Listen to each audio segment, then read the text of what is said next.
Você conhece Chapada Diamantina? Se você a conhece por fotos, ou já teve o privilégio de conhecer pessoalmente, ou até mesmo de morar nesse lugar, preciso lhe chamar a atenção para algumas coisas que às vezes podem passar despercebidas pelos nossos olhos. E você que não conhece, precisa conhecer e valorizar a energia desse lugar.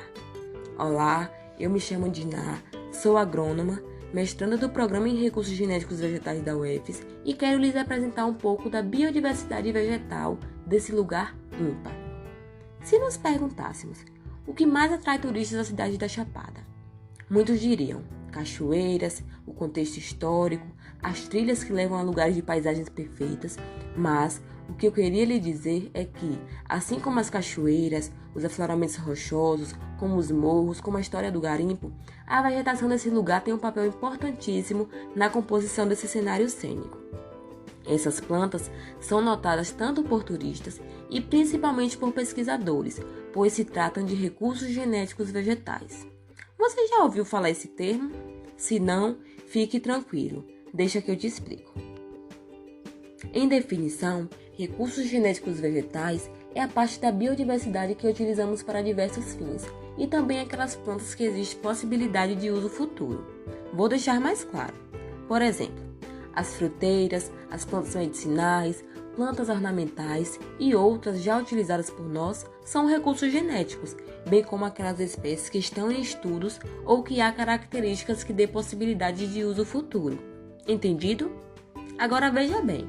Muitas espécies vegetais que compõem a vegetação da Chapada Diamantina possuem potencial ornamental, principalmente ao florescerem. Claro, né? Flores, plantas ornamentais, tem tudo a ver. Mas não é só isso não. Muitas dessas espécies possuem peculiaridades e curiosidades que irei contar para você. Começo dizendo que muitas dessas espécies são endêmicas, ou de uma maneira mais simples, elas ocorrem exclusivamente naquele lugar. Em muitos municípios, como Mucugê, Rio de Contas, Morro do Chapéu, estão espécies valiosíssimas como as sempre-vivas. Isso mesmo, sempre vivas. Elas nunca morrem. Sua inflorescência permanece com o mesmo aspecto de viva por muitos anos, mesmo quando retirada da planta. Incrível isso, não é? Espécies desse grupo, como as sempre-vivas de Mucugê, por exemplo, de tanto serem exploradas no passado, hoje estão na lista vermelha como espécies em risco de extinção. Triste isso, não é? Pois trata-se de uma espécie linda e típica da região de Mucugê. E as velózias? As velózias dão um show de resiliência. Crescem sobre rochas, são tolerantes à falta de água e a temperaturas extremamente variáveis. O candombar, por exemplo. Após ser acometido pelo fogo, eles simplesmente florescem. Isso mesmo, essas plantas possuem a capacidade de se regenerarem e florescerem após serem acometidas pelo fogo. Florescem em grandes números, com flores lilás muito atraentes. Existem também bromélias de variados tamanhos e cores, cactáceas, orquídeas. Ah, as orquídeas! Quem não queria ter uma plantinha dessas no quintal de casa, hein? Pois bem, muitas pessoas queriam, assim como eu, mas não podemos simplesmente coletá-las nos parques.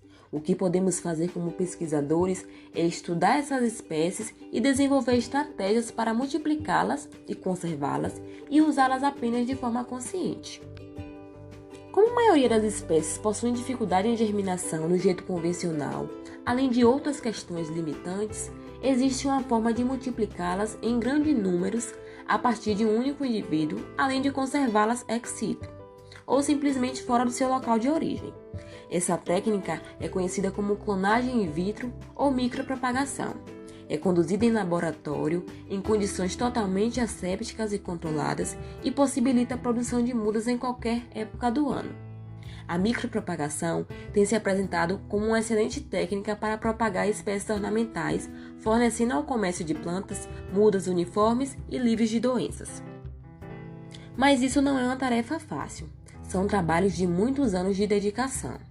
É por isso que nós, pesquisadores, estamos trabalhando para estabelecer protocolos viáveis para a propagação dessas espécies, visando a introdução de forma racional no mercado de plantas ornamentais no Brasil e, consequentemente, a conservação desses importantes recursos em seu ambiente natural. Assim, com muito trabalho, já foram publicados alguns protocolos referentes a essas espécies e muitos ainda estão em andamento, contribuindo de forma efetiva com a ciência brasileira. Muito obrigada pela atenção. Esse foi o podcast de hoje. E uma dica, você precisa conhecer a Chapada Diamantina. Beijos e fiquem com Deus.